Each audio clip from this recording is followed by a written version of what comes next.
అధిక వ్యాయామం కూడా ఒక సమస్యేనా? నిజంగా కొంతమంది బాగా అధికంగా వ్యాయామం చేసేవాళ్ళు కొన్నిసార్లు చూస్తుంటాం మనం, సడన్గా చనిపోతూ ఉంటారు. సో ఇది ఎందుకల్లా అంటే వాళ్ళకి హార్ట్ అటాక్ మాత్రమే కాకుండా హెచ్ఓసిఎం అనే ఒక జబ్బు ఉంటుంది, కార్డియోమైపతి, హైపర్ట్రోఫిక్ అబ్స్ట్రక్టివ్ కార్డియోమైపతి అని గుండె మజిల్ బాగా థిక్నెస్ పెరిగిపోయే జబ్బు ఉంటుంది. ఆ జబ్బు ఉన్న వాళ్ళకి ఏంటంటే సడన్గా గుండె ఆగిపోయే అవకాశం ఉంటుంది.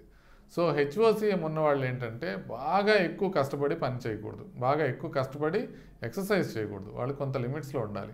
మరి హెచ్ఓసిఎం ఉందా లేదా అని ఎట్లా తెలుస్తుంది? హెచ్ఓసిఎం అనేది ప్రిడామినెంట్గా ఫ్యామిలీస్లో ఉంటుంది. అంటే మన ఫ్యామిలీలో ఎవరికైనా హెచ్ఓసిఎం ఉంటే మనం ఎకో కార్డియోగ్రామ్ అని గుండెకి సంబంధించిన అల్ట్రాసౌండ్ చేయించుకొని దాని ద్వారా మనకి హెచ్ఓసిఎం ఉందో లేదో నిర్ధారించుకోవాలి. ఒకవేళ హెచ్ఓసిఎం కనుక మనకు ఉన్నట్లయితే బాగా అధికమైన శ్రమ చేయటం, బాగా ఎక్కువ బరువులు ఎత్తడం లాంటి పనులు చేయకూడదు. సో అది నెంబర్ 1.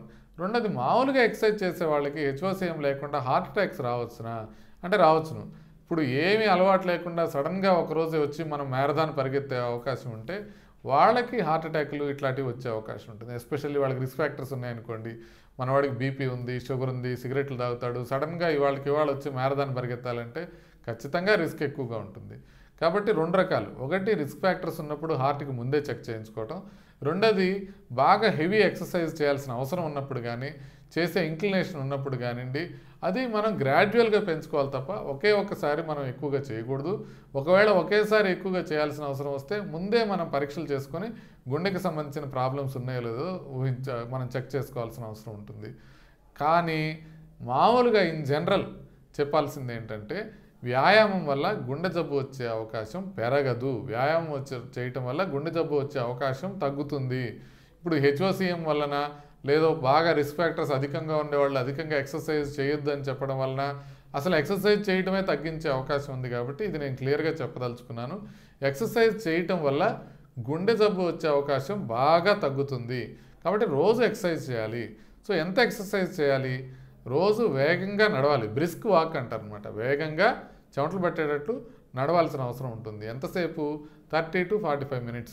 మరి నడిచేటప్పుడు పైకి ఎక్కాలన్నా, మామూలు ప్లెయిన్ గ్రౌండ్ మీద నడవాలన్నా, షూ వేసుకొని నడవాలన్నా, షూ వేసుకోకుండా నడవాలన్నా, పొద్దున్నే నడవాలన్నా, సాయంత్రం నడవాలన్నా, లేకపోతే దాన్ని ఎంతసేపు నడవాలి, ఎక్కువసేపు నడవాలా, తక్కువసేపు నడవాలా, ట్రెడ్మిల్ మీద నడవాలా, గార్డెన్లో నడవాలా, ఇవన్నీ ముఖ్యం కాదు.